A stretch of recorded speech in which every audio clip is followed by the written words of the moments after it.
Ça n'est pas vraiment un cadeau que va faire l'autorité de la concurrence à Orange pour Noël, puisque selon Le Figaro, l'opérateur risque une amende de 500 millions d'euros pour pratiques abusives. Si ce chiffre est confirmé, c'est tout simplement l'une des plus grosses amendes jamais infligées par l'autorité de la concurrence. Alors, qu'est-ce qui est en jeu? Les pratiques concernant le marché des entreprises et les communications fixes et mobiles de celles-ci. C'est un marché de 6,5 milliards d'euros. La plainte est partie en 2008 de SFR, qui n'avait pas encore été rachetée par Patrick Drahi.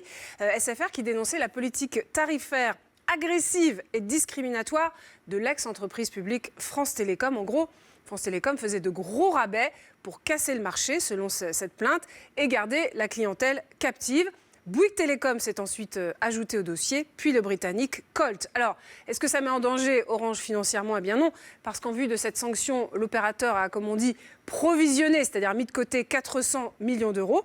Il risquait jusqu'à 4 milliards, puisque théoriquement, l'autorité de la concurrence peut viser 10% du chiffre d'affaires. Et puis, il y en a quelques-uns que ça arrange, cette histoire. D'abord, l'État, puisque les amendes versées par les entreprises à l'autorité de la concurrence vont directement dans ces caisses. Donc, la somme pourrait être versée au budget 2015. Et puis, les plaintes entre concurrents, ça permet de récolter beaucoup d'argent. SFR peut donc espérer toucher de grosses indemnités.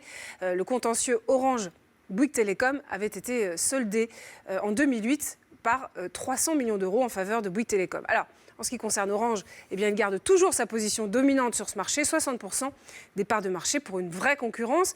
Il faudrait, comme sur le marché des communications privées, l'émergence d'un troisième opérateur. Or, ça reste largement et pour l'instant un duopole.